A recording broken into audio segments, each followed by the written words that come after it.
शांति 4 नवंबर 2025। बाबा की मुरली का वरदान। अलौकिक नशे की अनुभूति द्वारा निश्चय का प्रमाण देने वाले सदा विजयी भव। अलौकिक रूहानी अलौकिक रूहानी नशा निश्चय का दर्पण है। निश्चय का प्रमाण है नशा और नशे का प्रमाण है खुशी। जो सदा खुशी और नशे में रहते हैं उनके सामने माया की कोई भी चाल चल नहीं सकती। बेफिक्र बादशाह की बादशाही के अंदर माया आ नहीं सकती। अलौकिक नशा सहज ही पुराने संसार व पुराने संस्कार बुला देता है। इसलिए सदा आत्मिक स्वरूप के नशे में, अलौकिक जीवन के नशे में, फरिश्तेपन के नशे में या भविष्य के नशे में रहो तो विजयी बन जाएंगे।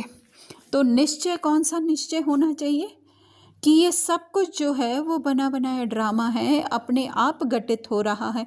जो भी सिचुएशन अच्छी चाहे नहीं अच्छी, वो जो है ड्रामा के अंदर जो है मुझे अपनी आत्मिक स्थिति में टिकाने के लिए आ रही है।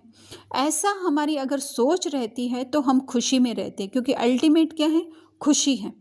तो बाबा कह रहे हैं कि माया की कोई भी चाल चल नहीं सकती, अर्थात माया दिखाने की कोशिश करेगी हमारे साथ। जो है कोई बहुत बुरा कर रहा है, कोई हमारे बड़े जो हैं वो हमें बहुत ही नीचा दिखाने की कोशिश कर रहे हैं कि तुम तो किसी काम के ही नहीं हो, तुम्हें तो कुछ करना ही नहीं आता है। लेकिन वो भी क्या है, एक तरीके की इस तरह से भक्ति माँ की कहानी है कि भगवान ने मुझे भगवान से को मेरे से प्यार है, उसकी निशानी यही है कि भगवान मुझे जो है वो दुख देता है ना, संबंधियों से छुड़ा देता है, मेरे सब कुछ काम बिगाड़ देता है। क्यों? क्योंकि भगवान की याद। ये तो भक्ति माँ का है। लेकिन यहाँ पे भी अगर सिचुएशन सामने आ रही है तो कहीं ना कहीं हमारी आत्मिक स्थिति, वो जो एकदम प्लेन स्थिति है जिसपे ऊपर जो है हर एक चीज़ जो है, जैसे एक दीवार के ऊपर अगर हम बॉल फेंके तो वो वापस क्या हो जाती है? हमारे पास।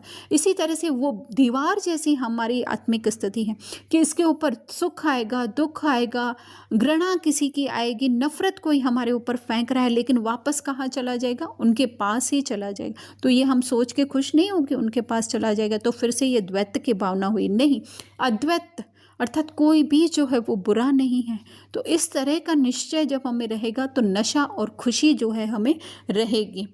तो बाबा कह रहे हैं फरिश्तेपन के नशे में रहेंगे। अलौकिक अर्थात ये लोक में देखते हुए भी लोग जो है हमें लगेगा कि नहीं, ये तो कुछ भी सत्य नहीं है। फरिश्ता अर्थात वो सब सीन हमारे साथ घटित हो रहे हैं, लेकिन फिर भी जो है वो हमें छू नहीं पा रहे हैं। इस तरह की हमारी थिंकिंग हो जाएगी। स्लोगन है मधुरता का गुण ही ब्राह्मण जीवन की महानता है, इसलिए मधुर बनो और मधुर